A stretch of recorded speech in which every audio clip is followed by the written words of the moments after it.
I'm Vera, and in this video we're going to watch the first episode of my favorite TV show ever, Friends, and we're going to look at the different uses of the word would.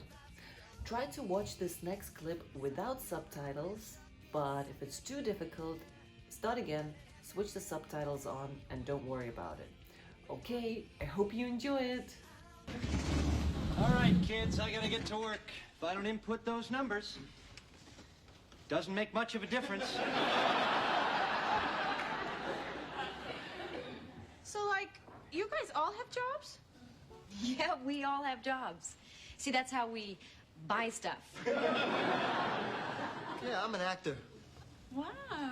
Would I have seen you in anything? Oh, I doubt it.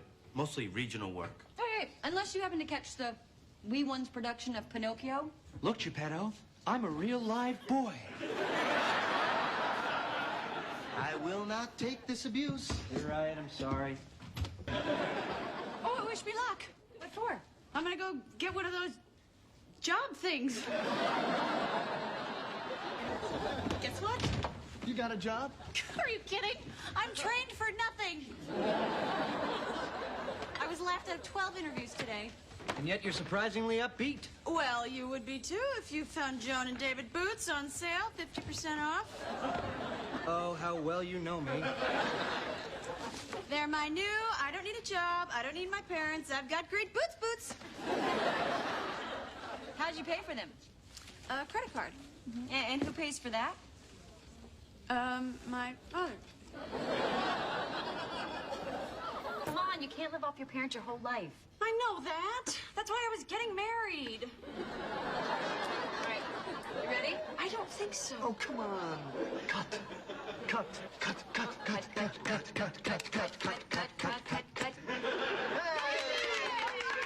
Hey! Welcome to the real world. It sucks. You're gonna love it. Would anybody like more coffee? Did you make it, or are you just serving it? I'm just serving it. Yeah, I'll have a cup of coffee.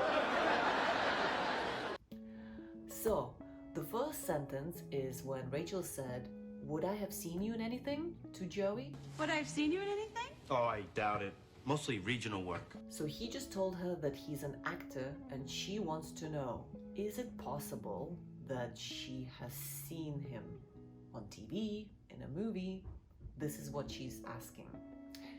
This is actually the third conditional, which is a little bit long and difficult, but anyway, let's try to figure it out. She's asking a question, but if I made a positive statement, I could say something like, if I had known that I would become an English teacher, I would have studied English literature instead of maths. So I'm talking about imaginary or hypothetical situations in the past. Rachel is not using the full structure, she's just using half of it. Would I have seen you in anything? The answer would be, you would have seen me in this. The structure of that is subject, would, have, past participle. If we want to do the full structure, it's if subject had past participle, then subject would have past participle. Okay, let's practice a little bit. I want you to answer these questions. Question 1. Would you have survived the Titanic? You can answer with yes, I would have, or no, I wouldn't have. If you think you would have, can you tell me how? Second question. Would you have made a good police officer? And why? And the third one. If you could go back in time, what would you have studied? Please leave your answers in the comments and I will check your grammar. Now, the second sentence is when Rachel arrives at the coffee house and she's so happy, but she didn't find a job. And when Chandler said, yet you seem surprisingly upbeat, like she seems so happy even though she has no job, she responds with, Well, you would be too if you found Joan and David boots on sale, 50% off. But her point is, you would be happy too if you found something that you really wanted on sale. This is actually the second conditional, talking about imaginary situations in the present. For example, if I could go on holiday right now, I would go to Brazil. where would you go? Now, the structure for this is if, subject, past simple, subject, would, infinitive. Okay, let's practice. Finish these sentences. My family would be shocked if... Next one. If I went shopping today, I... And the last one. I would be so happy if...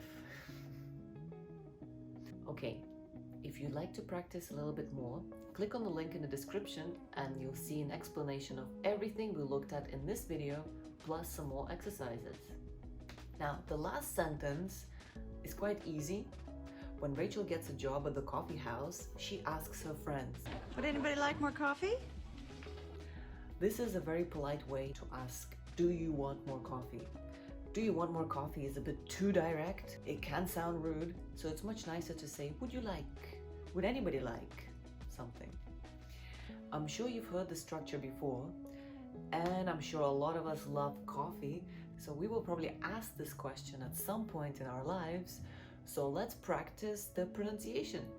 Repeat after Rachel 2 times, and don't forget to make your intonation go up at the end because it's a question. Go ahead. Would anybody like more coffee? Would anybody like more coffee? Well done, everyone. Thank you so much for watching. See you again soon. Bye.